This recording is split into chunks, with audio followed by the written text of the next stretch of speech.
What is going on? Welcome back to the Sports Bible Podcast. I am Richie. That is Rob. I got our names right this time. Or last time I got the names wrong. We are through a week of basketball, but before we get into that, just real quick.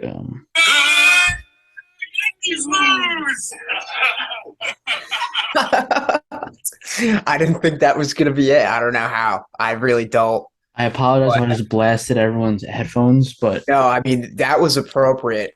I was just explaining to Rich how drunk I've been off basketball and how happy I am 3 games in. Just that we're full swinging back. That I wasn't even thinking of the biggest collapse that we're so accustomed to in the New York Yankees yesterday.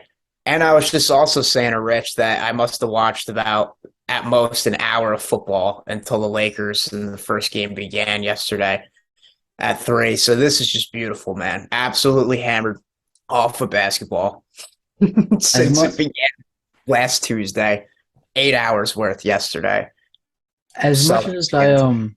as much as I hate the Yankees, I won't call that a collapse. Mainly because I just think the Astros outclassed them. Like No, like it wasn't like the Astros were worse than them. yeah, I absolutely agree. Like it wasn't like a Mets sense, no offense, but it's just like it looks like the year, and like even you could argue more this year, especially than recent years past. And then it's just everyone's like, we don't know if we're beating Houston, but the Yeah. time comes and then it's worse than what you expect. And I feel like they always just crash hard, always, like especially when it's a fairy tale type of season, and it's like it just goes to show, man, how I know I'm stating the obvious, but like how tough the MLB playoffs really are. Like you need all luck on your side. Look You at the need the Phillies. right bounce of the ball. Ring the What'd you say? damn bell. Look at the Phillies. Yeah, and like congrats to them. No one saw that. I'm sure you're not happy, but Not really, but I uh I have a lot of friends that are Philly fans, and they don't give me a hard time. Like even like Phillies fans that like I don't really read Twitter comments. Like obviously if someone comments on something I put for some reason, I'll read it, but like I don't go through them like on like a report for like the Knicks game or the Mets game. You're just gonna make yourself pissed. yeah, But a lot of Phillies fans kind of when they win they unite. It's weird. They when Philadelphia Phillies fans, not Philly fans in general, but Philadelphia Philly fans, when they win, I'm happy right now. They're not worried about the Braves or Mets right now. yeah, They're worried about like I feel like when the Braves were winning, and even when the Mets were winning, the fans were more worried about the other team. It's like, bro, root for your team, but that's the nature yeah. of being a sports fan. Before we get into today's episode, just follow us on Instagram, TikTok, Twitter, YouTube. You know where to find us. TikTok especially, we're gonna start really dropping. I dropped a bunch of stuff. Or we dropped a bunch of stuff this week. So follow us there. Share with your friends. I'll have an update on my baseball show coming up when it's going to start. It's probably gonna start either this week or after the World Series. So I'm gonna have to figure that out. I still gotta get things in order with that. But It's exciting. besides that, I think we're ready to get going. So we're gonna start off with the Lakers. Um, we talked about last year. We didn't like we always used to say like let's stop talking about Kyrie Irving because we always talk about him. But it felt like with the Lakers, we kind of gave them their fair share of We weren't the only ones though, and you can combine them yeah. both with Kyrie Irving and with the Lakers. Like you could hear Winhurst and RJ and Perk and all of them and podcasts or whatever. They're like through with talking about the Lakers, and that was, they didn't make the playoffs, and it still continued. But go on. I'm sorry. No, I was saying like the way people say that about the Lakers is what we said about like talking about Kyrie Irving. We talked about the Lakers, but I felt like it was an appropriate amount. Like once they weren't good anymore, we kind of Yeah. but this year I feel like it's highlighted because it's continuing. And I know you got some stats you want to drop before we give our takes, but if you want to drop the stats you can. Yeah, and it's just, I mean, it's we really stopped in the heart of it. As like you said, as it began to actually fall apart, maybe after January, February. we kept talking about them and what's next, and what they think about number zero, who we're about to get into. My beloved Russell Westbrook. Um, all I do is just feel bad for him, and as a big Westbrook fan, I'm not happy on this Monday. But obviously, the Boston Celtics have, you know, determined my mood rightly. But Russell Westbrook made the same amount of shots as the Celtics have wins. Losses. uh, so it's just, I mean, we watched them. So they played, obviously. Last we talked was opening night against, the doubleheader Celtics, Sixers, Warriors, Lakers. And they kind of, obviously, the Warriors pulled away in the second half. What stood out to me was like kind of LeBron just being more, passive and just trying to get everyone else involved. But he still had allowed like 31 and like 15 or whatever it was in like 9 or 14. Always LeBron. Yeah. And Davis didn't rebound a lot, but he still looked great, obviously. I was happy and surprised with Westbrook's debut. He made a three. He was aggressive. He had an and one. He was an efficient 7 to 12. What do you have? Like 19 points, 11 rebounds, or 10? A couple assists.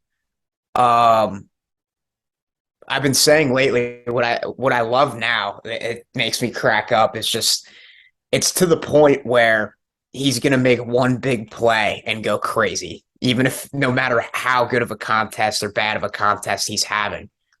So LA falls to the Warriors, imaginably. Uh, the annual home opener against the Clippers. Very good game by both teams. They really kind of impressed people around the NBA, and that was the headline going into Wednesday and Thursday was like everyone's like, is the season over? Like everyone's already sailed ship, and good fight Thursday. They locked in on defense. They had the crowd ignited a bit. LeBron kind of his leadership and spark and toughness kind of got them going defensively, and he lit a fire on them a bit. And usually when that happens, his teams follow through. As every basketball historian has seen in the past, Pat Bev was a big part of that too Thursday. And Lonnie Walker kind of just played that Malik Monk role where he could score on multiple levels and just be a spark of the team when things are completely going rock bottom, like they still are, Yeah. like Monk was last year. And the difference between him and Lonnie Walker is Walker plays some D, and they have more defense. That's definitely an upgrade with the roster. More defense, bit of a more youthful and different look. Uh, Juan Toscano Anderson's defense along with Lonnie Walker. And, even yesterday they mixed in some Troy Brown Jr. And anyways, back to Thursday, they fall to 0-2. So they go into Portland, as me and you have a lot of, or they played Portland yesterday afternoon, who me and you have a lot of optimism about with the new pieces around Dame and their new we're going to talk about that philosophy. Later. Yeah, and their new philosophy of things. And it looked like the Lakers had it. Russ he did fill the sheet a little, kind of like a Rondo line. The shot still wasn't there. There was still plenty of memes on Twitter. And it's at this point where you feel for the guy's sanity and you feel for his mental with kind of like, sort of like Ben, where it's like, anytime he has the ball, there's a million cameras looking at him and a million people like holding their breath. Like, what is he going to do? And I don't know. Did you watch them play the Clippers by chance on Thursday? No. I watched the Warrior game. Warriors. It seems like the Warriors every year, game one, they look like they're going to win every game. And then they'll throw in like 25 games where they just aren't hitting shots or whatever it is. I mean, it's basketball, it happens. But no, I didn't watch the Clipper game, but I was following it. The Clippers are on Thursday? Yeah, and it's just Yeah, I was doing something. I don't know what. Kawhi Leonard didn't even come in the whole first quarter, came I off the was bench. watching the baseball games. Yeah.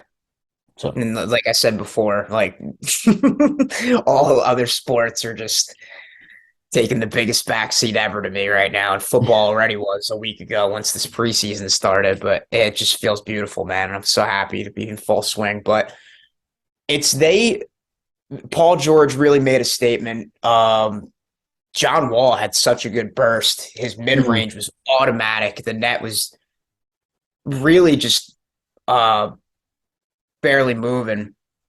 But I was going to say, if you watch the Clipper game, there was this one Westbrook play, and I know everyone knows that if who's listening to this is going to know this is what I'm going to bring up, but it was people were millions. I could say millions or many posting this clip. He has an open three at the top of the key, doesn't shoot it, has Zubac on him, giving him room, and he just hesitates, goes in, it's kind of stuck, goes baseline.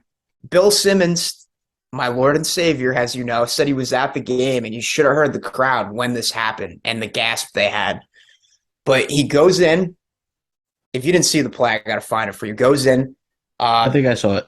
Zubac kind of gluing him. He's on the baseline. And then he's like looking to get rid of it or shoot it and takes a one-legged fadeaway. And the shot clock expires. Air ball. And it just, oh my God. And you totally feel for him. I feel like the one only negative he had against Golden State was the one corner air ball he had. 0 for 11, not acceptable against the Clippers.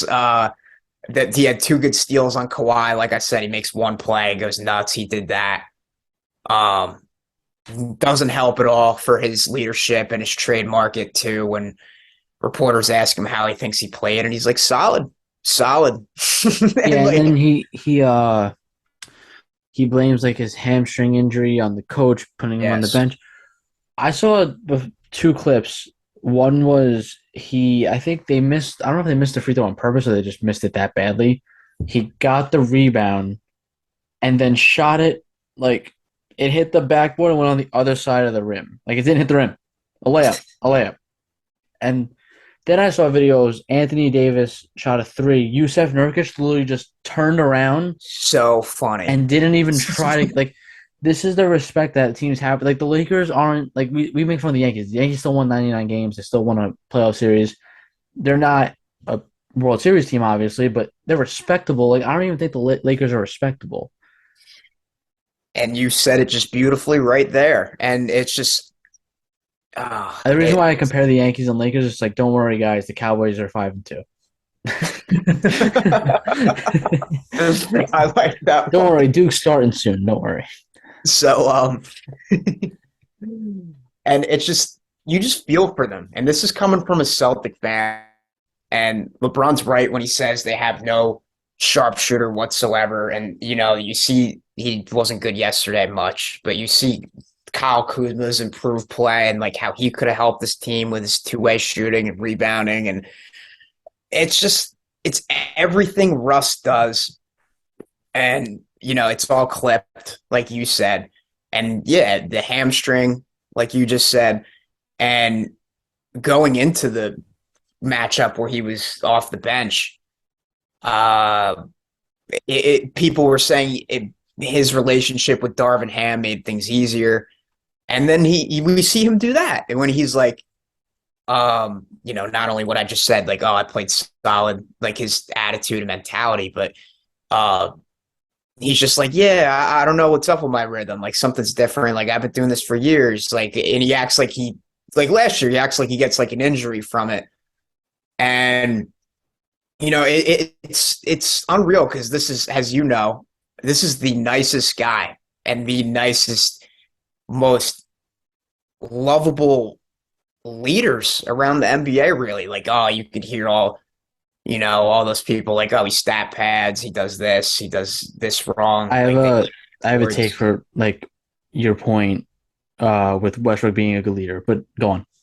They just like, and everyone says it. Like Bradley Beal, We saw what he did in Washington. Not only they made the play-in spot, but the numbers he put up with Beal, the foundation he lays. We saw it on the Thunder, even saw it on Houston. Like him and Harden really got things going before the bubble came about. Like they really started to turn up in February, March. Um, but he has always shown it. Signs even a period last year, maybe like a 5x amount of game stretch, like NBA Central with their flame emoji saying he's back. And it's just you got to just stop shooting jumpers. And I get it. You were working with Chris Brickley and looked like your form is a little different, but that's got to be the key. And that's just simple as that. Like it's sad that how much of a lovable leader he is. We see Paul George having his back tweeting about him, but it's just like, and even if you do want out and you're not happy about these roles and you have these things to say, that's my point. Like you're a better leader than what you're saying. It's not going to help, your market. It's not, and I get it. He's a free agent today, but he's not going to get, and also his money with trades and stuff. But my point, you said leader. When people like on the Thunder, like specifically on the Thunder when KD left, because KD left and then that's when Westbrook won MVP. That's when he started like blowing up. That's when he really he's always been like explosive, fun to watch, great, but he really blew up when KD left. Well, let's be honest.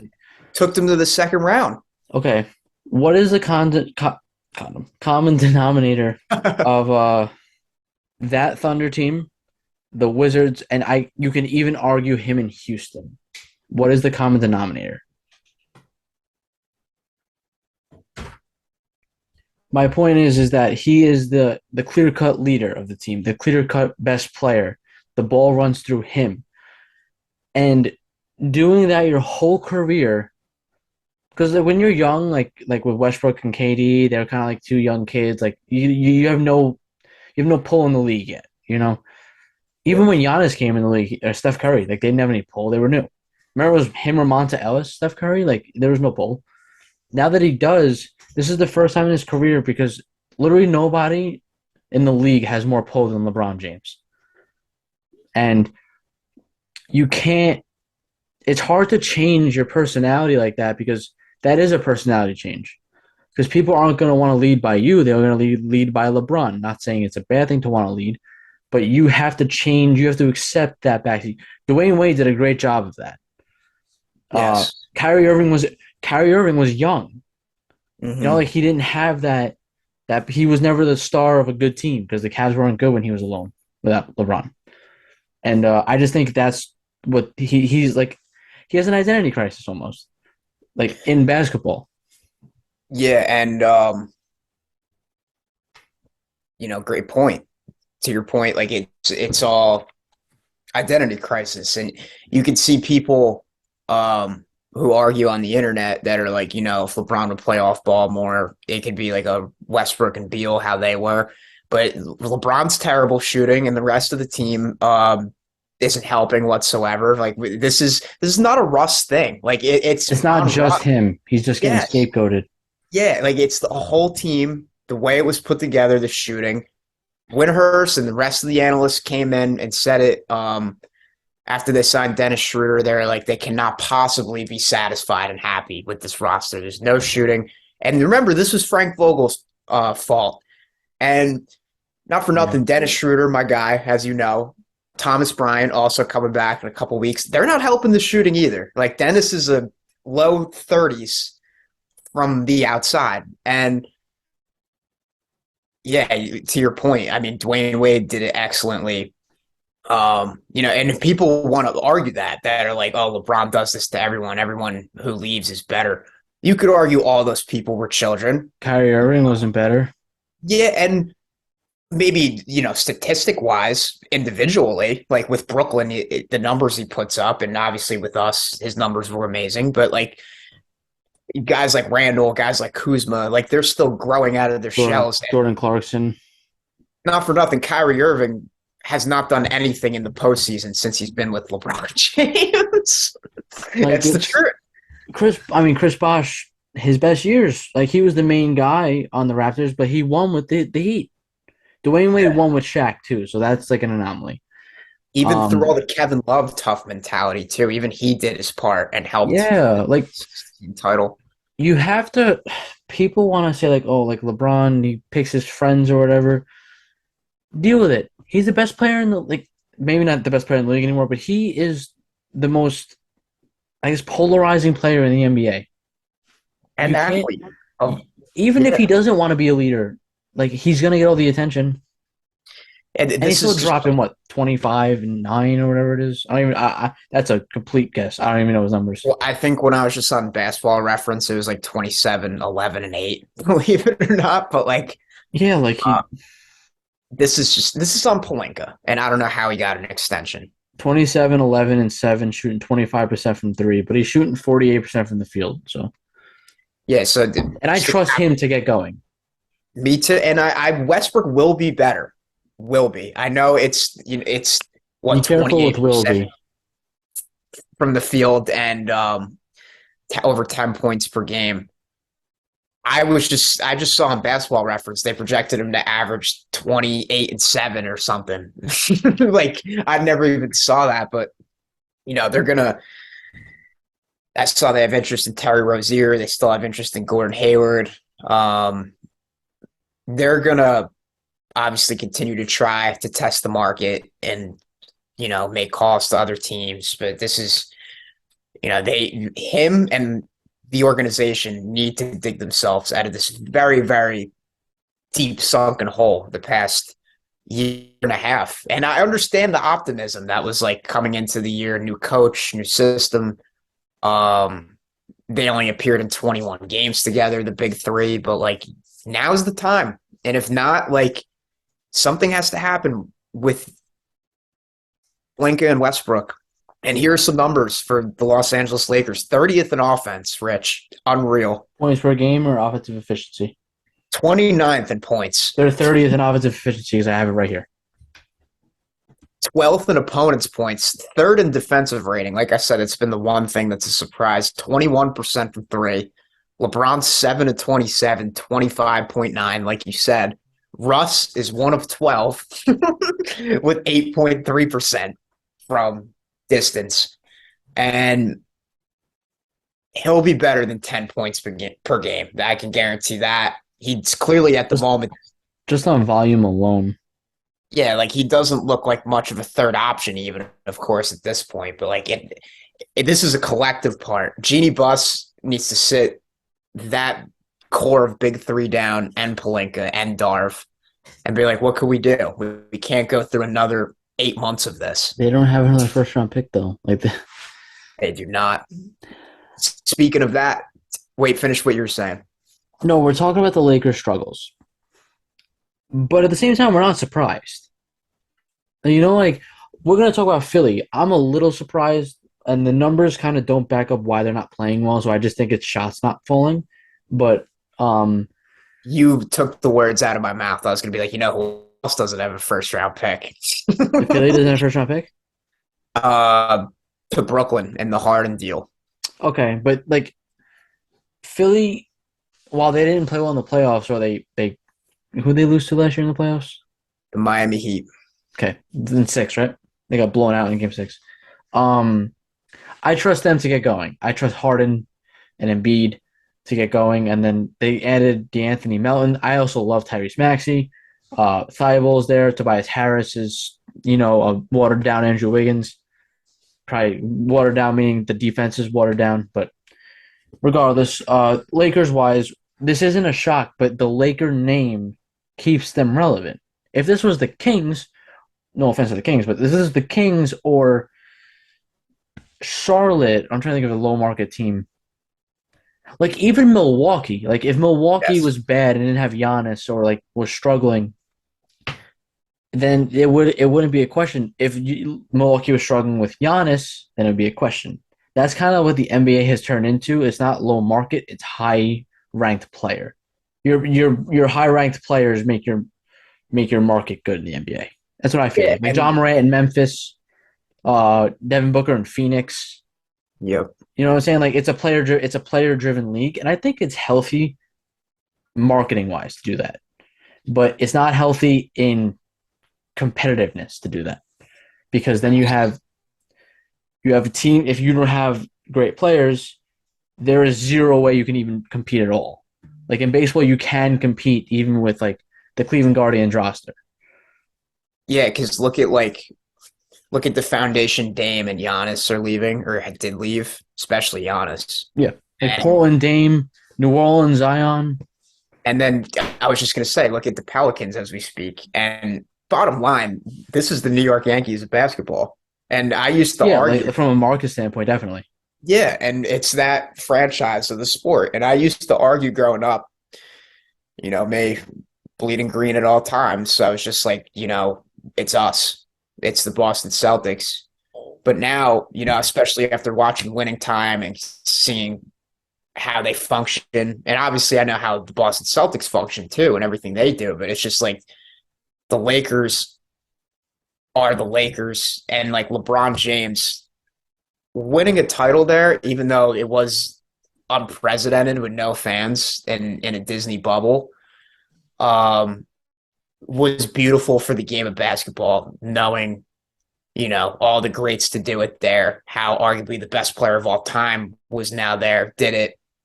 And now he's on, like we said last week, he's on the way to passing Kareem. So Yeah, it's cool. And hopefully, I would have never said this 10 years ago, but hopefully they start playing good basketball. yeah. So I think I've had enough Laker talk for the day. How do you feel about that? But another team struggling, we just brought them up, is the Philadelphia 76ers, which they're 0-3. I'm kind of shocked at that. I figure they win one of the first two tough games. That I know they played the Celtics, and then they played the Heat, I believe, right? No, the Celtics played the Heat. Who did the They played Sixers? Milwaukee. Yeah, like they had two tough games, and then they played. Was it Charlotte? Spurs. Spurs. Yeah, like they didn't. The Spurs aren't the NXT Spurs like 3-0 or 2-1 or 2-1. 2-1. Mm-hmm. But I have some stats about the Sixers. They're 28th in offense. They're ninth in defense. So I do think that alone will even out, like because while like you get like that prideful defense early on in the year because like everyone's bought in the first 10 games, but Embiid's been always historically a good defender, so I'm not worried about that. But then I'm like, you know what? Let's dig a little bit deeper into this, like on the offense, because you brought up dribbles per game. I looked it up. They're 22nd in offensive efficiency, but their pace, they have, by the way, Boston has the slowest pace in the league. No, Cleveland does, my bad. Cleveland has got the slowest pace in the league at 80 possessions per game. So they're going to be strictly, you got to make your shots or you have to play lockdown defense because you're not going to be running up and down the floor like the Warriors do. Or apparently in this Indiana, and the Knicks are seventh, which I love to see. But I'm getting off topic. They're 16th in pace, Philly. So they're middle of the pack. I was thinking in my head, James Harden dribbles a lot of ISO ball. So a lot of times you use the entire shot clock, not a lot of transition. But that's encouraging because that's telling me that they're just not making shots right now. And we know they have guys that can make shots. So I just think from that standpoint, that'll even out. And they're just way too talented. Your feelings on Doc Rivers, I mean, they could be whatever. From 3 point, they're 25th from three. That explains a lot. And then from field goal percentage, they are 20th. So that actually explains a lot of what I'm saying right now. I hope I'm making sense. I think I'm making sense. If their pace was like low, then I'd be like, all right, this is a chronic problem because you're not getting the possessions to score. I figured because they'd be a slow paced team because of their dribbling, but obviously I'm wrong. I just from the eye test I couldn't get that. So, but I think they'll be fine. They're 0-3. Like it's 3 games out of 82. But it just the James Harden thing will always make me a little nervous. Yeah. I see what you're saying. It definitely does feel like a feeling of like shots just not falling. People definitely need to buy in more defensively. They've also played Boston and Milwaukee. Yeah, and people are gonna who hear this. I mean, they have Indiana at home tonight, so we'll see what happens. Indiana's played well though. I Yeah, mean, you can't go 0-4 at home. You can't lose to this. I'm sorry, you can't lose to the Spurs yeah, gotta and find a way to win. Pacers. back to back when people are projecting you to win a title or make it there Win or 50 think this is games, the you know? year of Philly. But so whoever listens to this is going to be like, oh, this is Rob and the Philly hate. But like, No, I'm no, I mean, for me, I was just being real about it. Just like, no, no, no. I agree too. yeah, Yeah, you're right. I mean, things should start falling, and this is kind of weird with like the moves they did make that we've praised and how Morey maximized Harden's comfort. But I think you might be a tad too bit optimistic just because I'm looking at the big picture in 3 games, right? And we're going to get into Doc, like you said, and we have a segment at the end of this where that we came up with where we're going to say a take of ours, whether it's like an are you sure type of thing or a hot take, hot or not, whether something strong we think may happen that people wouldn't believe or whatever. But it's just you made the moves. Harden's in shape. You maximize that. If any positive, that's it right there. He looks beautiful. He was awesome against us. Made the toughest of shots. Had Marcus and Jason fall at one point. And in the beginning of the game against Boston, it kind of felt like it was just so even, and yeah. like we didn't get it going till Jaylen Brown really didn't get going until the second half. We didn't get it going until then. They obviously, as we saw, they both combined for 70 and just showed their dominance. Marcus and Malcolm were great. Don't mean to get off topic, but it's just You gotta just find a way. Boston's balling, by the way. So yeah, we'll talk about them after this, but it's the defense and it's the effort from Joel Embiid. Him and Marcus got into that thing, and that obviously gave me, made my heart jump seeing that of happiness, seeing, we're not effing around this year. We're not taking nobody's shit. Jaylen just going right at Embiid, defending Marcus, and it was kind of like, I know you might not know this play, but a lot of Boston fans and NBA historians are going to say this. Rondo and D-Wade, when D-Wade kind of hurt his elbow, D-Wade in LeBron's first year in Miami, kind of just, that's what that Smart and Embiid play was kind of reminding me of. But he just got tangled and just looked real dirty. And yeah, him and Embiid get into some things. But so Doc comes out and he's like, oh, I think it was after the Milwaukee game. He was like, Joel is out of shape because he had plantar fasciitis. So I'm looking at the whole overall thing. You lost. I get it. It's the Celtics and Bucks, who two teams, and especially the Celtics as of right now, that look like are just separated far from everybody else. But one, the Bucks game was at home and it was winnable. You had the lead. And James also looked tremendous again. Joel faces Booze at home. he had a really bad second half. Me and you, I'm going to wave the finger. Me and you talk about Boston fans, Philly fans, New York fans. Knicks fans may have booed Julius Randle and may have booed Carmelo Anthony in the past. They wouldn't boo like that. Boston fans have booed their team when they've underperformed. We're not booing Jason Tatum. We're not booing Jason Tatum. The Knicks fans aren't booing Jalen Brunson. Like that's just, and I get it. Don't jinx it. Yeah, don't jinx it. Knock on wood. Yeah, knock on wood. I got a wood table, so. So do I. So that's just the thing is like it's a collection of it all. And I get it. Philly fans are tired of it at this point, and he's 28.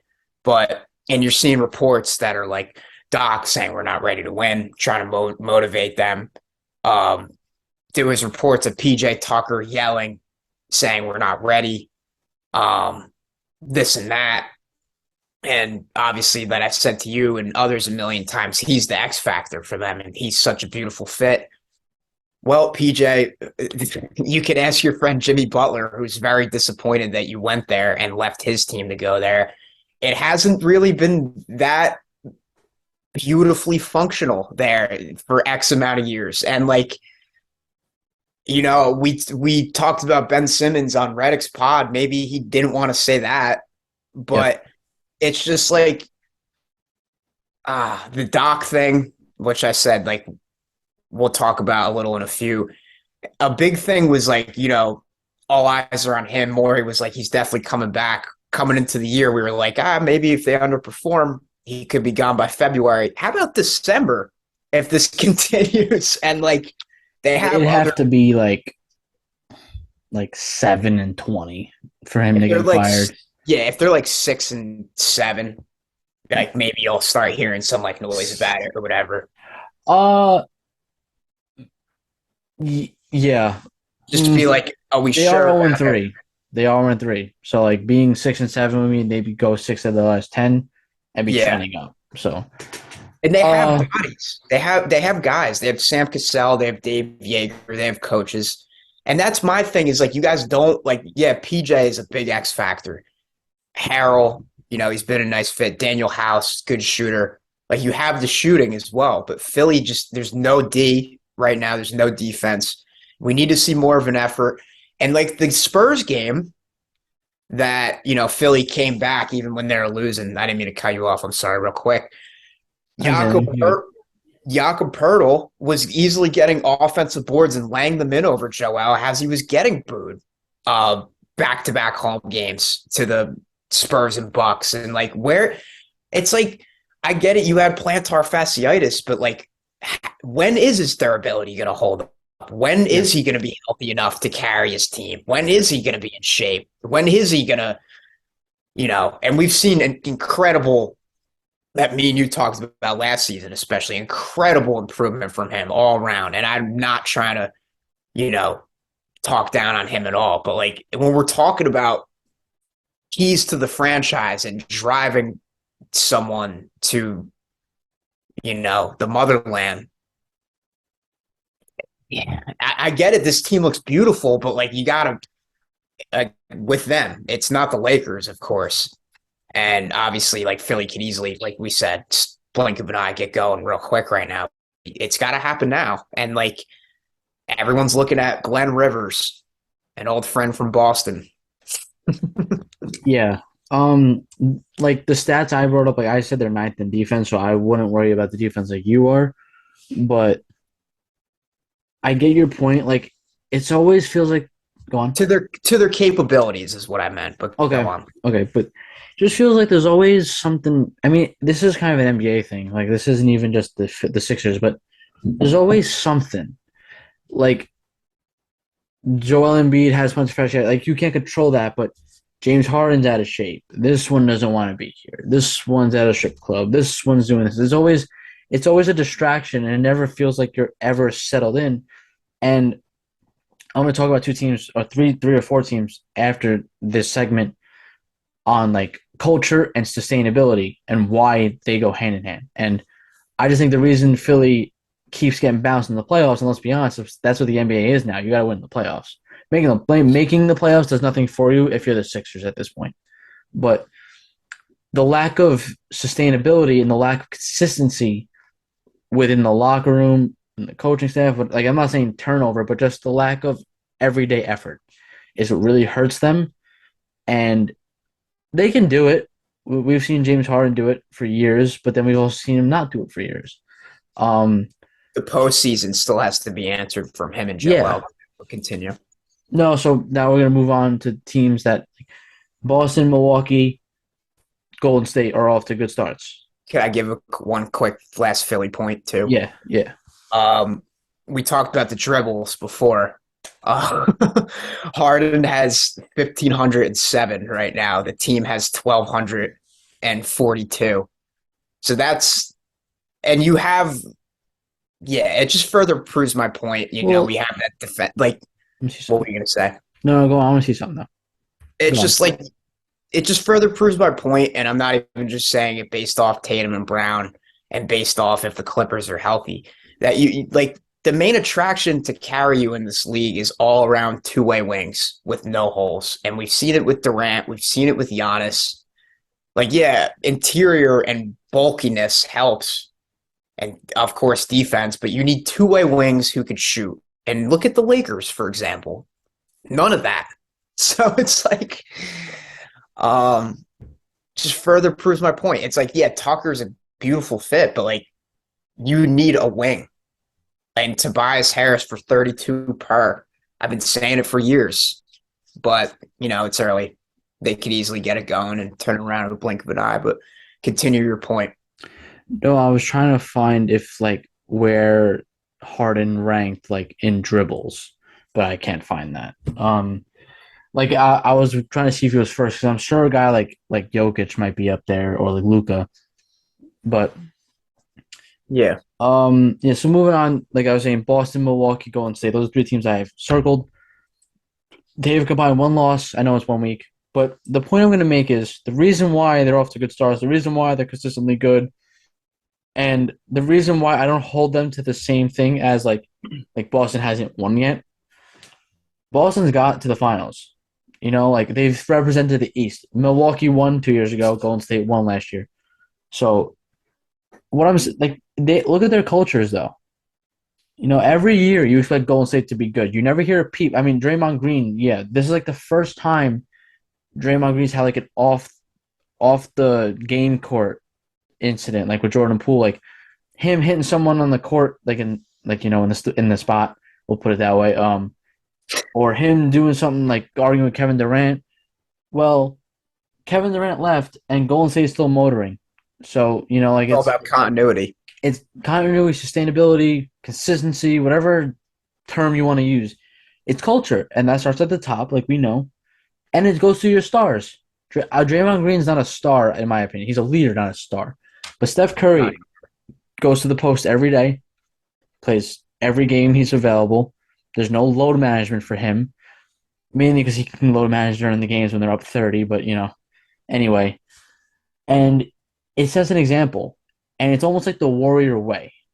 Like people talk about a team had that slogan. I forget what team it was. The Patriot Way, New England Patriots. Yes. Warrior Way. Boston, Tatum and Brown don't sit games. Like maybe every once in a while, but they're playing 70, 75 games a year. They're not sitting. Milwaukee, they're the epitome of it, in my opinion. Giannis never sits. I mean, every once in a while, has hit a random Tuesday game if they have a back to back after a long road trip. But they do that in baseball too. Yeah, and he's not even one to do that. He's out there every day. Yeah, like it's not, and they just every night you can tell that they play hard. Like it's not.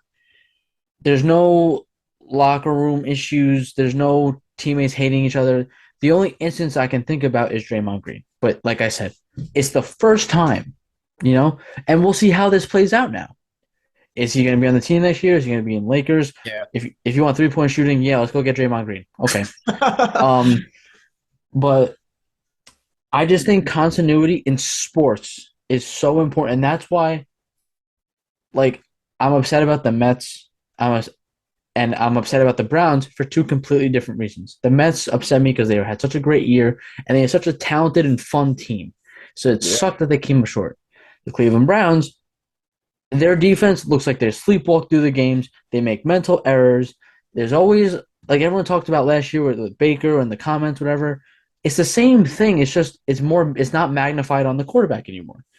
But not talking about football, but then you look at a team like the Chiefs or the Astros, and Astros compared to the Yankees. Astros have a great coach, have a great GM, have players that are consistently playing, have players that run everything out. And you would have ground ball to first base, he catches it, he's running to the base. Yeah, you can pull up. But a slow roller to third, run out. A blooper over first, you got to run because they might drop it. It's not a short thing to be caught. I'm not saying you got to bust it, like go hard 90s every time. But then you look at the Yankees, Josh Donaldson hits a ball off the wall, and he thinks it's a home run, gets thrown out at second.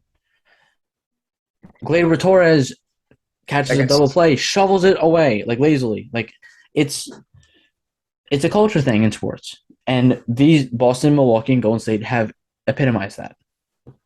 My dad said if Cashman's back next year, he's going to be very sour. Your dad's going to be sour. Yeah, I mean, I really, at least as of right now, I don't see it, especially after the year they just had. But, yeah, it's like I said before, all about the bounce for baseball, of course. And yeah, I mean, that's why people hate analytics, but you hit the ball hard, you're lucky more often. JJ Redick says it all the time. I was listening to him last night. Like he's just that's why he has Dallas at like 7 or 8, and he was crediting the Grizzlies. He's like, it's all about continuity, building within. Yeah. Um, Speaking of that, my You want Boston Celtics. Boston Celtics? Okay. What No, were you you said gonna speaking of say? that, I thought you were gonna go into John Morant, but you're good. Oh, I mean, what do you want to talk about first? Uh, you could probably cover Boston when we do the power rankings. So Boston now? No, I'm saying when we do the power rankings, you Oh could yeah, probably yeah, cover yeah, Boston. But yeah. I just thought it lagged for a sec, but yeah, Ja. yeah, John Morant. You told me he was like Iverson. I've heard people. Colin Coward said this, and I agree with him. His game, besides, he's probably a better 3-point shooter than this guy was in his prime or supposedly prime. Derrick Rose. I just feel like they're kind of the same player. I know Colin Coward. He was talking about how like this type of player can't win because they get hurt because they beat themselves up. It's like a mix of the two. I could see like Yeah, a combo but guard both. I can see that. Um, but he is. Did he pass Trey Young? For what? Like just point guard wise? You don't think John Morant's better than Trey Young? I don't even think Trey Young sniffs his area. Oh, okay.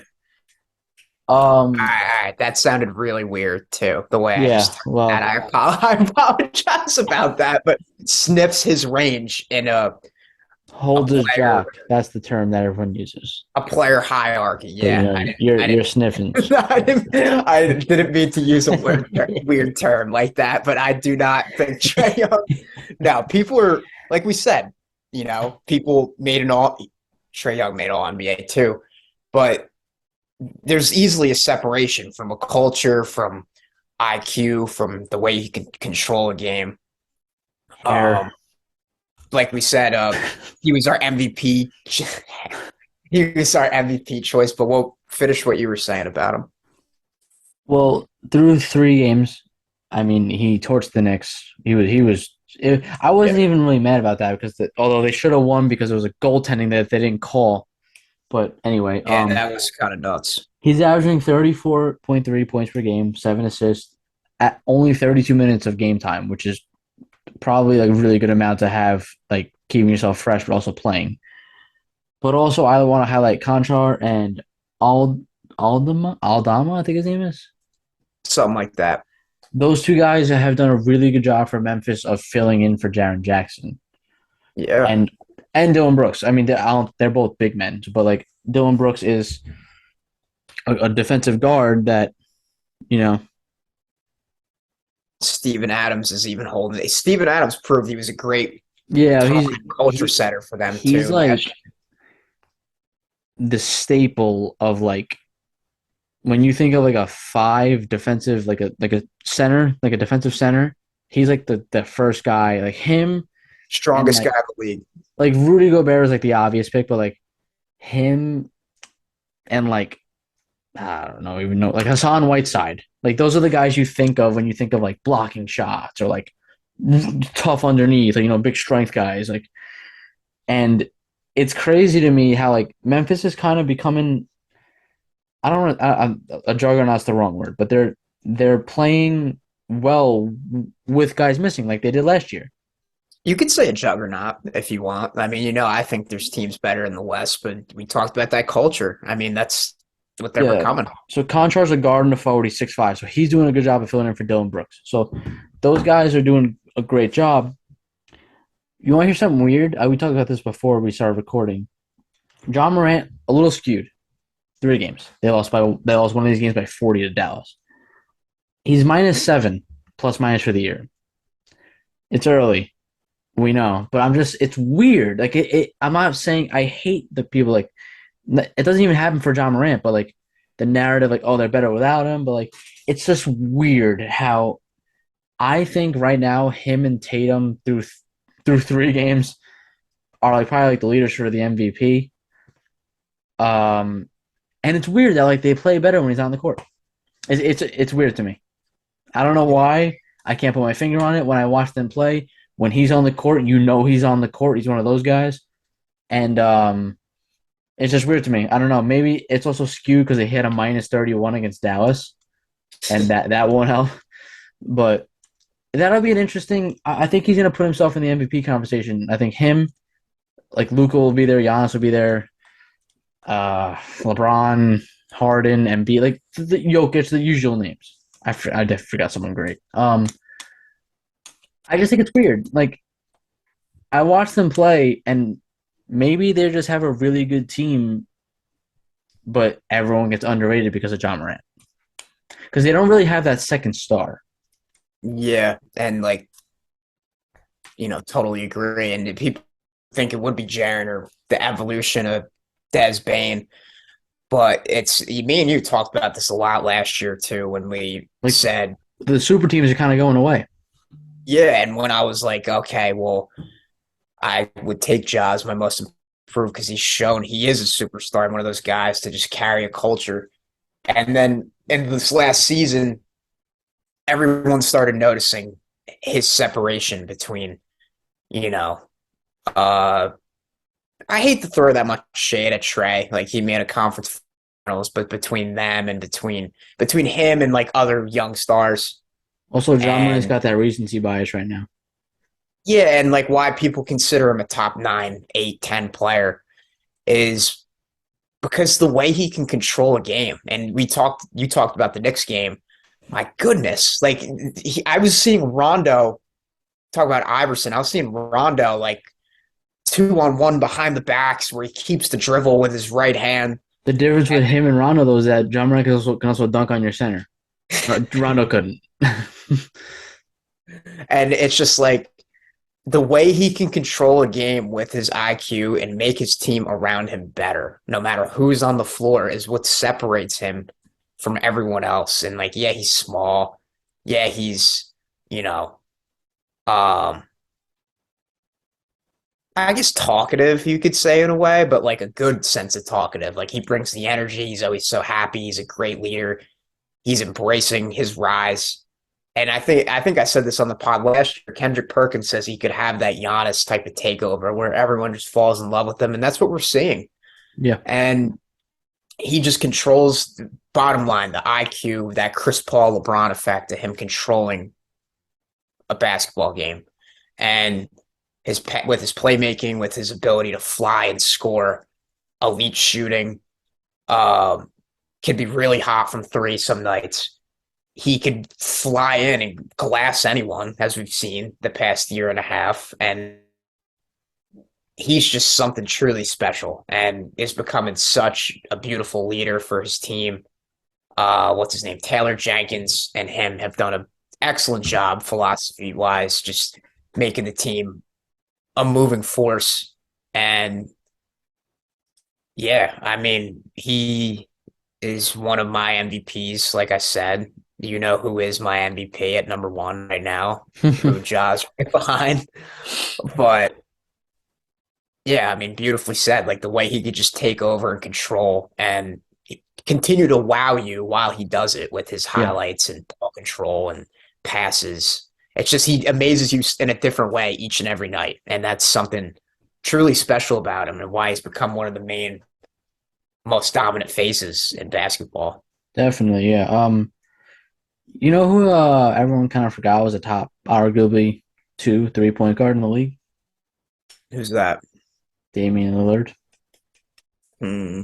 And the why does that sound like you don't want to talk about the Portland No, Trailblazers? I do. I just meant like who, like that shot yesterday and how Like it people got me just out of my seat. everyone forgot like how good this guy is. Got me out of my seat. I was tweeting in August.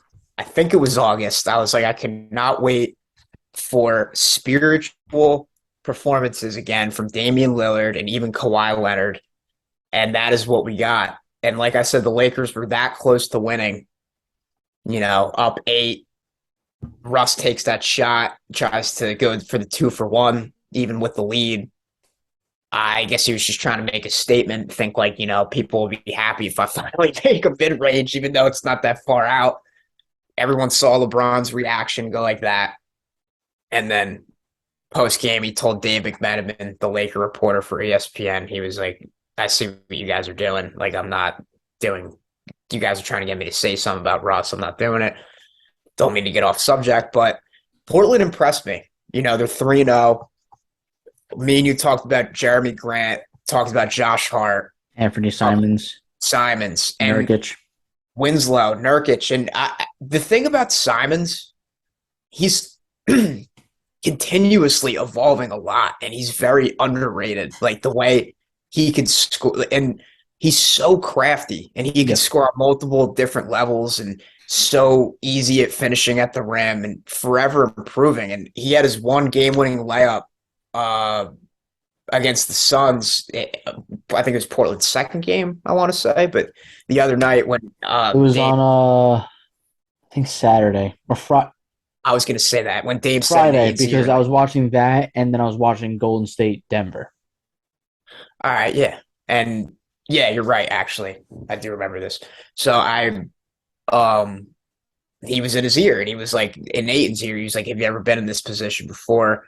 Simons had the game-winning floater, and Dame said himself, he's like, you are paid like that. Like now you put the work in. Now it's your time.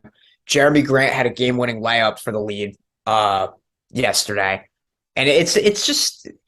I think me and you have said this in the past. It's kind of like we could argue that this is the best team that they've put around Dame, despite that 2019 Western Conference Final team with CJ McCollum, Enes Kanter. And those guys when they got spanked to the Warriors. Maybe because he's definitely never had a big man as good as Jeremy Grant. Or a wing is what you mean. Well, Rodney Hood was pretty good. Well, he's just a spot up shooter. And Melo was good for them too, but that's not like he's not. Well, I'm talking two-way wing. Like Nurkic is just their, interior five, two-way wing that could, like, Hood was good, but he's just Josh Hart is the new Rodney Hood. Yeah, and he does more, as we see. And Hood is just a standstill shooter, and so is Carmelo. Melo did have his real spotlight there. I think I wrote a story about it for OCC, how he won Player of the Week for OCC's newspaper, but Ocean County College, that is, for whoever's listening to this. But yeah, it's just I'm using the word philosophy a lot today, but I love their new philosophy of just defense. And yeah, they're sixth in defense. And that is something that basketball fans never not see with Terry Stotts. And Chauncey Billups is, buying in so much more and becoming so much better. And that Jeremy Grant layup for the lead for a good example. And just the way, like Nasir Little, like you said, just their way of doing things now. And even some plays I saw from Winslow, I'm like, wow, he's improved and like more confident. I'm seeing more. He's not the high draft pick anymore. Now he could finally kind of have his role in the NBA. Like he doesn't have to be the star. It's kind of like Noah Vonleh with us. And it's like, I'm seeing more of that Duke Winslow. And now you have a bunch of pieces to protect Dame. And it was a fun game yesterday. It might have been my favorite on the slate. I'm like, wow, they're actually going to win, like I just said. And he comes to the court, full clock. I meant to say shot clock turned off. You knew it was happening. You knew that it was going to be nothing but court splash. And you knew he was stepping back. And it's kind of like when he gave the Dame time. It's kind of like he gave that LA crowd like, you want me now? Yeah, a look that was like, not even that. A look that was like, come on, you guys know this more than anyone. Like you knew this was gonna happen. I always compare Dame to Matt Stafford. Like he's on like this team that just can't win. I mean, the Trailblazers have had more success than the Lions did with Stafford, but they just can't win. And he's loyal. And when he does request a trade, eventually, if he ever does, Dame, no one's gonna give him a hard time for doing it. Like he's earning the right to do it. But they're 3-0 and they have talent. I think they have a real shot, Portland, to make the playoffs because like people forget, like I even me including, you forget like they trade McCollum. That who's been the Robin for Dame for how long now? Like a long time. But you forget like Dame was out last year, so they're playing all these young guys. In that process, though, Chauncey Billups learns about his team a little bit more. Then they bring in Jeremy Grant, and then you get Dame back, who is your best player. And in the NBA, if you have your best players, you have a shot to win. And like me and you have said recently about Dame, it's an easy 30 plus wins because he's an MVP candidate every year, one of the best scorers of this generation, one of the best point guards ever at this point. And when everyone wanted him to leave last year, they were trying to, you know, set him and Billups apart and the things Chauncey was saying and his scheme of things to the reporters. But like now it's, everything's coming up roses and Yeah. this is really what they needed. And certainly happy for Lillard. And if you get a chance tonight, they play after the Knicks on NBA TV In against Denver, Denver. right? So that'll be, yep. Yep. You want to get into the players that have impressed us? I think we have some same names, to be honest. Yeah. I know we both have Matherin. Yeah, but he's way at the bottom for me. I just listed 5 in no order. I'm gonna go. I have a good amount, so you want me to just ram right through them? Yeah, ram right through them. I'll have my takes on them, and then you can do the same for me. Tatum, hands down. We saw it against Philly. He was absolutely dominant on both sides. This is like the same line. Player I'm most impressed by, the leading MVP candidate. Jason Tatum. It's, for years, we saw it last year at Madison Square Garden, and for some games, we saw it in years past. People are so accustomed to him starting out slow and Jalen starting out fast. But coming into this, I was like, okay, finally he has a summer off, no Olympics, no COVID issues, to just where he could work on himself and focus, especially after a finals loss. There's nothing, more fueling and motivating than that. But I also probably gave him some, like people talk about like, oh, get right back in the gym and use the motivation, but also use it to kind of like clear your head a little bit, like finally like relax and then get like restart. And him and Marcus, especially him, after some not performing up to standards a little bit, like they were both vocal about how much it haunted them for a big amount of time. And it's just the game against Philly, he was beautiful, just blocking shots. This one play where he just was in transition, came down, Joel just didn't even put an effort up, behind the back dribble, swish. The crowd he had the crowd going, man. It was awesome. Again, just one of the best defenders, honestly, I'll say at this point. I would say he's a top 10 defender in the league from last postseason to where we are now with the way he covered Durant, and a lot of people within the Celtics are thinking he has that ability to make an all defensive team. So that's just scary, but it's tough though, because it's almost like he's too good offensively and he doesn't have the reputation of being a good defender. Yeah, not that recency bias, but it's just obviously I'd prefer MVP. Well, I prefer championship first, talking the fan in me, and he said it himself, not to get off out of order, but he said it after the win in Orlando. They were like, is going for the Boston media was like, is MVP something you're striving for? And he was like, I've said it a million times. I just want to win a championship. At this point, nothing else matters. Yeah. But he was just tremendous against Philadelphia, again, on both ends. Off until Friday, Miami does it again. You talked before about replying to fans on Twitter, and I know me and you have talked about this and what we've learned advice-wise and responding to critics in the journalism field and stuff. I tweeted the one clutch floater at Tatum's behind the back in Miami, and he went behind the back, great move, floated it in. If you didn't see it, tweeted it. I was like, I can't stop watching this. And Evan Turner wrote back, right? Yeah, that he was like, "Stay out my bag." That was cool. I wasn't gonna say it. That was dope, but I wasn't gonna say that. But some fan was like, "Just the behind the back. You ever play basketball?" I'm like, "Every day, bro. Actually, I actually love it more than anything." But um, Yeah. Well, I thought that was appropriate. But the thing about him is like, obviously, I was highly anticipating the Friday matchup rematch in Miami. When Hurst had a big segment on the Celtics and Heat the past decade, and LeBron times, the bubble time, and how the Jimmy Butler shot that me and you talked about last May would have been their biggest shot in history since the Ray Allen shot in the finals. And it was just special knowing like they were so locked in, and it's like they didn't, it was kind of like the storm was weathered. Like the game starts in Miami, it's kind of back and forth. Lowry had a decent night. Um, and we just overpowered them again, like usual. It was all Jason and Jalen in the second half. Even when when Miami made it like a 7 point game with X amount of minutes to go, it was just big play after big play from them too. Big shots by Hauser and Grant Williams, who's been showing his improvements.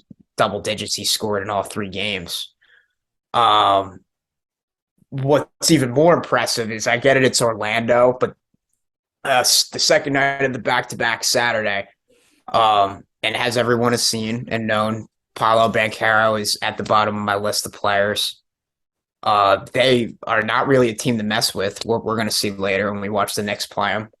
Uh, just because of like the young pieces, once they can put it together, Wendell Carter, Paolo Banchero, Franz Wagner looks good, man.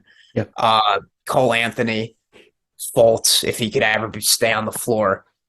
Um, so what? They're not that much, to mess with. So they when we came in the next night, it was a very good game, and even the crowd. It was their home opener, so even the crowd was into it. And I'm like, man, all I can think of is the storm we weathered last May in Miami, and thinking of the hostile environments and how used to this we are now, and how like I just know how battle tested we are. I'm saying we a lot this evening. I'm sorry, but so I knew that there was no concern there. But obviously, we won the game. Jalen didn't shoot that well. It was all Tatum display, 40 and 8 on tremendous shooting. And the thing that impresses me the most is like I get it, he's like younger than me, but like a back to back where you're doing it on both ends and you're scoring 30 plus. And when this is a year where you can win MVP and um, your team can win a title, well, you did nothing but just make a statement that back to back. And I told you last week, and you've seen how I wrote that story about Derek White and his comfortability, and that's nothing but ring true since the season started. And I told you about his preseason numbers that a little slow against Philly. He got the start like we thought he would. Speaking of the rotations, we're just getting the Celtic thing out of the way now. Speaking of the rotations, we thought Cornette or Blake might have got more minutes. Blake did against Orlando. Beautiful hustle in the corner on Banchero to open the half. Played like a Celtic. But Vonleh played instead of Luke Cornette against Philly. And Vonleh's really impressed as a rotational big that just plays in the interior and kind of just plays the Tice role now and just has more size. But Derek White against Miami was playing excellent defense, was very hot from offense in the beginning. So then, like I just said, Jalen was cold against Orlando finally, which is a surprise. He's also on this list. After combining for 70 with Tatum against Philly and just showing that fluent dominance closing against Miami and showing he's just better than everybody else at all times with Tatum. And like I said before, not only does he start out hot, but just shows all he does is improve. All I can think of is those pull workouts that we've seen on the internet. But it was kind of like Derek White took his place against Orlando. Like I said, it was just Jason. White was like 27, 4-4, 5-9 from three, 10-7 from the field. It was a Derek White game. And 10 of 7? what'd you say? You said 10 of 7? From the field. 10 of 7. No, 17. 17. I I apologize. was going to say, that's I thought you were impossible. Yeah, I thought you were just surprised at like the hot shooting, but I apologize, listeners. I meant 17. But the shooting is just scorching, dude. It was just the opening threes in the beginning, and then he was getting some man ones, taking it to the hole. It was like he took over besides Tatum. So it was kind of like White swapped Brown's place. And no Horford, too. It was really just a collective. How we just held it down. And I get it. That's my point. I get it's the magic, but like the way you just were dominant in closing time when Jalen was off. And again, it was just a lot of Grant and White's help. And obviously, I praised Malcolm Brogdon last week and his beautiful fit. It's just amazing how he's just been so welcoming to taking a step back and just in order for the team to succeed. The diming passes he has, the ability to score was awesome against Philly. Hauser's hot shooting. Brogdon's dimed him and Grant a couple times. And just Joe Mazzulla, like the job he's done. You see him like like you told, weathering the storm. Like his job is beyond X's and O's. Like the team knows the playbook, the team knows like what to do, but just keeping them focused on everything that's gone on. Yeah, absolutely. And like there was a clip of the Philly game after one of the plays in like the second quarter where not only does he look like he broke Pete Carroll's record for the for the gum chewing contest, but he is locked in and he looks like he's ready for this. And he just has everyone loves him, like I said last week, and he has everyone on the same page. And that was what it was in Miami and Orlando. It's like, let's see what you got, Joe. And he did it. And led by who looks like the MVP right now, Jaylen Brown's birthday tonight. Happy birthday. He's 26. We will be in Chicago. Then the Boston Celtics have some time off until Friday against Cleveland back at home. But they really just look, again, battle-tested. You talked about their pace points before. That kind of surprises me because that's where Stan Van Gundy was preaching it during the Philly matchup, where he's laying his imprint is there. He wants them to play faster. He wants, the main ball handlers, Marcus, Jalen, Jason, Malcolm, to just keep pushing it, keep playing in transition. No more take foul, as you know. Yeah, it's honestly, it's helped. It's been a good rule. It's better for the game and the highlights too, of course. Quickly did it all the time. But it's good like for transition, but it's also good because teams are getting back on defense. It's good in that sense. And it's just like when you could run a bench of Malcolm, Grant, Vonleh, and mix and match with Griffin, and just like you have plenty of pieces, and like I really just love this Malcolm Brogdon fit and everything. This train just got to keep rolling. Like they're just a battle-tested force that just seems above everyone else. But anyways, I'm sorry, crowd. Back to the players. Cool, what you got? Speaking of Tatum, now that I'm looking at the top of the list again, one play in the Magic game, I recorded a video of it. He looks like Terrence Ross, who destroys the Celtics, and every Celtic fan I don't think I've ever seen him miss a shot, to be honest. Yeah, against the Knicks, too, he kills. I remember. But Tatum, stubbed his ankle or something after, and I noticed it before the Celtic broadcast says it. I'm like, looks a little hurt. He's looking down, while they're running back and while they showed Ross's face after the make. And then Brian Scalabrine says it. He's like, something happened with Tatum. They give him the ball, and maybe you saw it on my Twitter. This is the play he had where he drove in and made that acrobatic and one layup. And I was just like, dude, what? And I don't think I said this about White, talking about him replacing Brown for the night. It was really like it because maybe I did say this when I was talking about the N1s and the layups he had, but he did have like a two-handed jam take that was N1 that reminded me of Jalen, and I'm like, who is this guy now with his muscle and his elite shooting? But yeah, I'm so happy the story I wrote looks like it came into fruition, and he looks like he is very comfortable. But anyways, player list: Tatum, Morant, Doncic is third. He had like 20 something points out of the Mavs, whatever it was. I saw on Twitter early on the other night. Giannis,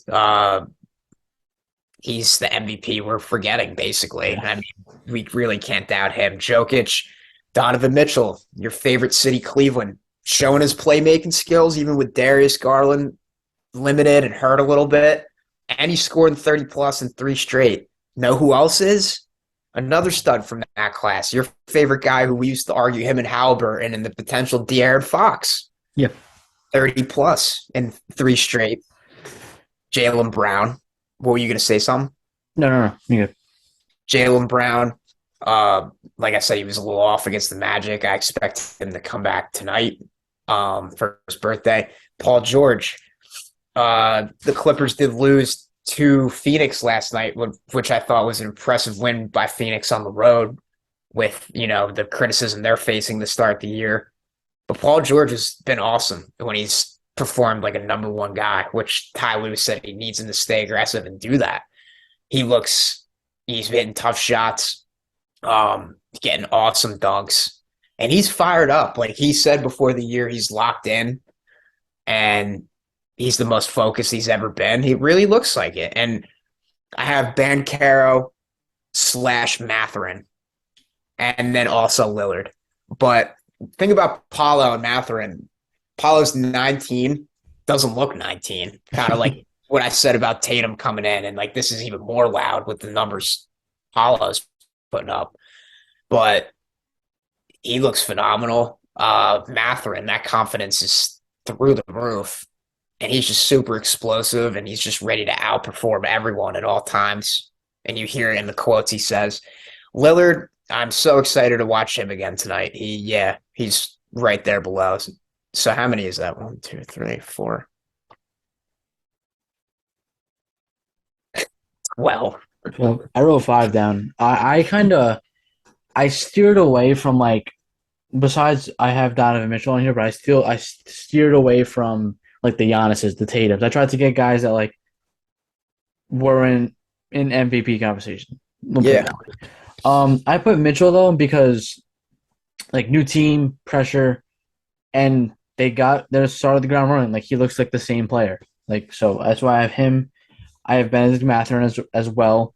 He just looks like a certified bucket. Like he just looks like he could score. Like that's. Then I have Kyle Kuzma. I think he's been an X factor for Washington to start the year because he's been scoring, rebounding, shooting, he's doing everything well. All-star year. I think if they overperform, I think he really has a chance. Then I have Halliburton. He's averaging 27 and 10. It's like he's turning into God. I love Obi Toppin, but he'd be great on the Knicks. He's turning into a young star.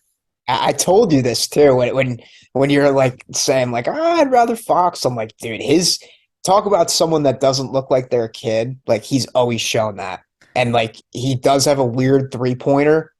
I could say I do myself form wise. I literally have an article where I wrote that he was an option for the Knicks draft. I'm excited to see that. No, I wrote it already. Like I had him and Devin Vassell were like the two guys that like I was. Vassell looks good. Yeah, of course he does. Well, Thibodeau doesn't play the young guys. He doesn't play Toppin, so I can't really make a statement on that. And then my last guy is Christian Wood. He's fitting very nicely for Dallas, and he's better than Porzingis. We'll keep it at that. Dude, and I don't know how people wanted to argue this, but would you keep him on the bench? Like, as long as he's playing in crunch time, does it matter? No, it does not. And I even said this to you that like he will still lead the minutes or the front court minutes, and they will still switch it whenever they feel like it, and it will still seem like Yeah. he is a main starter and arguably the second option. But I wrote them as one of my top teams, and I was going to say that. So continue what you were saying, and then we'll get into him. No, I just he's playing well and he fits more than Porzingis because he's tougher underneath and even then he's not even like the biggest like gritty rebounder guy. Like he's more of like a post man anyway. But like they have him, Dinwiddie. I just like the makeup of the Mavs. He could create a shot a bit too, and he Yeah, handled the ball like he had 18 straight points. The Damian Lee game Wednesday night against the Mavs or against against the Suns. It was Mavs Suns, yep. And but then it's time for this, Rob. It's that time of the podcast, the power rankings or Rob's standout teams through three. And bang, there it is. Let me move this up so you guys can see it. Let me just do this real quick. Oh, it's gonna be a pain, isn't it? All right, I'll just move this up then. Who cares about formatting, right? I kind of just botched it myself because I just double spaced it, and like I thought it looked weird being right under the three. So No, you're like, good. I was just moving this stuff around so everyone could see it. Okay, I love bang. how I like fully spelt out the names too. Yeah, well, it's okay. Okay, so I'm gonna go through mine. We'll look at it. We'll go through Rob's. We'll look at it. Golden State stays at 1. Boston stays at 2. Milwaukee stays at 3. I flip flop Dallas and Phoenix because Phoenix beat Dallas. That's basically my thought on that. Then I have Clippers, Memphis. I have a new squad in New Orleans. I Mm. got Cleveland and I got Denver. Did I forget a number? No, okay. So I Brooklyn's not in again and Philly They is haven't shown us anything. yeah. Who did I? Yeah, I had Cleveland 10th, right? Last time. I think you did. And But I had Philly and Brooklyn. So let me see. speaking of this too, like you remember I was debating going into opening night, do I want to put the Mavericks, I'm sorry, Oh, the Grizzlies and the Heat at 10, and I think I sided with Memphis, although I kind of forget, but I didn't express enough how much they're going to speaking of PJ and Philly and Jimmy and all that. I didn't express enough how much they're going to miss PJ. Like they're yeah, relying on Caleb Barton to start and Jimmy at the 4, and not a lot of Yurtseven as me and you have said, and not a lot of aggressive Bam, which yeah. needs to change very quickly. And he does further improve, but like that's not to get sidetracked, but that's the thing about them is like that's why there's so many contenders better because they're just talented. I And figured if it out. Tyler Hero isn't hitting 20 plus points and Yeah, isn't on fire, then you really got no shot because it's just Jimmy needs a shot creator next to him. And, Strus and the role guys have been off to a good start, but I'm talking the difference makers, and that's Tyler yeah. Hero and I, Bam Adebayo and Lowry, but go on. I figured it out. I didn't have Memphis in because remember I took them out for Cleveland. Yes. Yeah, so Memphis and New Orleans switched out Brooklyn and Philly. Brooklyn's only played 2 games, and I wasn't high on them like as a top 10 team to begin with, so I'm not going to change my stance on that. I also felt New Orleans is off to a good start. Zion, I know he has like a hip contusion, but he's fine. Don't worry. It's a Yeah. bruise. He'll be fine. Memphis, we talked about John Morant. Cleveland, off running start. Denver, I have a 10 just because Jamal Murray hasn't really gotten going yet. Like he hasn't been Jamal Murray yet. And then Yeah. yeah, so my top 5, top 6 are basically the same. It's basically going to be that way unless like Boston, Golden State, one of them loses like 4 or 5 in a row. And then like right underneath this, I probably have Brooklyn. I probably have like Utah and Portland. Me too. This is a power rankings, guys. That's why Philly's not here. You can't be 0-3 with the first power rankings and be top 10. Yeah, and that's to my point with Philadelphia and Brooklyn. in other words, like Rich said, this is my standout teams. Yeah, Uh, this is not the power rankings. This is the standout teams 2 3. yeah, this is what we're noticing at first, and that's why Boston is an easy one. And yeah, Brooklyn hasn't shown me anything. Philadelphia hasn't showed me anything. Miami hasn't showed me anything. But I like your Blazers at 4 though. yeah, because it's a surprise. And like, go look at ESPN and Bleacher Report's power rankings. They have the Jazz at like 4 right now. Yeah. And me and you talked before this, like we didn't want to get that into them, but yeah, it's just we did. They've been fun to watch. Like marketing's been good. Our guy Sexton could be better with consistent Jordan playing time. Clarkson scoring. Like Kelly Olynyk, Celtic legend, and this is Danny Ainge just overachieving with, rebuilding teams that he's put together, and yeah. they're going to be fun. And don't be surprised if throughout the year it added on extra NBA TV games or something like that. But they've been fun. We don't like their uniforms, but the Boston they're like the Celtics, Oregon Ducks of they the do. NBA. And I didn't notice it that much till I saw them on the court. They change their uniforms like every week. Speaking of the Jazz, you should watch Mitchell on Radix Pod. Just came out. I listened to some of it last night. Yeah. I think you like it. Not gonna lie, it pained me a little bit when he said like I was building a house in New York.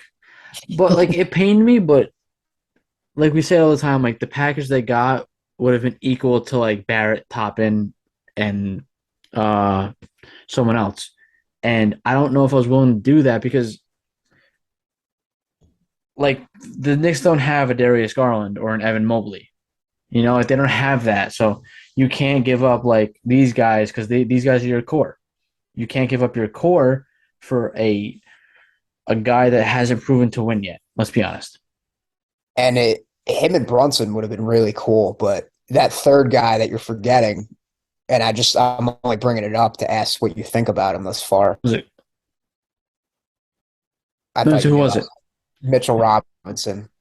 Oh, he's been fine. He's doing his thing. 3-4 blocks a game.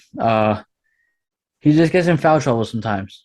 That's his biggest thing. But Hartenstein, Isaiah Hartenstein, dude, that dude can pass. And me and Andrew watched the Wednesday game. There's not a lefty floater in the paint that he's going to miss, and I saw it on the I Clippers. hate those shots because they always look like they're going to brick off the back of the rim. Swish too, right? Yeah, and RJ he had a rough first game, and then he bounced back in the second game. His volume numbers weren't there, but he shot like 8 for 15. He still hasn't hit a 3 yet. I think he's 0 for 8 to start the year. But shots will fall. You get to the rim. Yeah, he's just getting comfortable. Like speaking of blocks, not to get off subject again, but Davis had 6 yesterday. And he had multiple through the first half. But yeah, I don't know if this is break news saying when the Lakers are nowhere near my top 10. Yeah, same. We're just me and you are just super on cloud 9 of basketball. This is just super fun, and yeah, I'm enjoying it a lot. Football's been fun, but I am not enjoying it as much this year. Not gonna lie, the football's been kind of sloppy. A lot of bad games. My fantasy team stinks, all of them.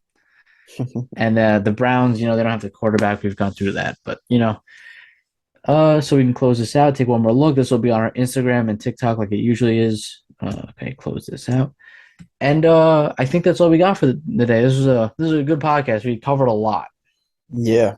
I mean, like we said, there's some mixing and matches to our top 10 and who stood out to us, but it was just those teams, simple as that. Like the Celtics look like the best team in the league. That's why I'm going to have them at 1. Yeah, and then next week it might change. Like it's nature of sports. And Golden State's still Golden State, but there's some surprises that we didn't expect. Like I didn't think the Suns would impress me through 3. I didn't think the Blazers, why they were up there. And you talk about Denver. After them beating Golden State, and people are already saying it come into the year, I think Bill Simmons said his pick was Denver and the Bucks, and for the finals. And a lot of people have Denver making the finals, and I could really see it if they stay, strong and durable and continue to be healthy. And Bruce Brown plays that way and Caldwell Pope plays that way. Like I told you, they're just beautiful fits next to the Joker and for cutters, for shooting. But I'm anxious for, basketball in an hour and a half. I'm ready, man. Yep. Alrighty. You know where to find us, guys. Um, please tell your friends, subscribe to our YouTube channel, follow us on TikTok. We really want to get those pages going and really get the word out to this podcast because we do feel like it's a good podcast, insightful, entertaining. I don't think we're minute. I don't think we're like very robotic. I think we have personality, and I think that's what makes this podcast fun. But that's all I got. I'll see you later. Go Knicks. Go Celts. Later, my friend.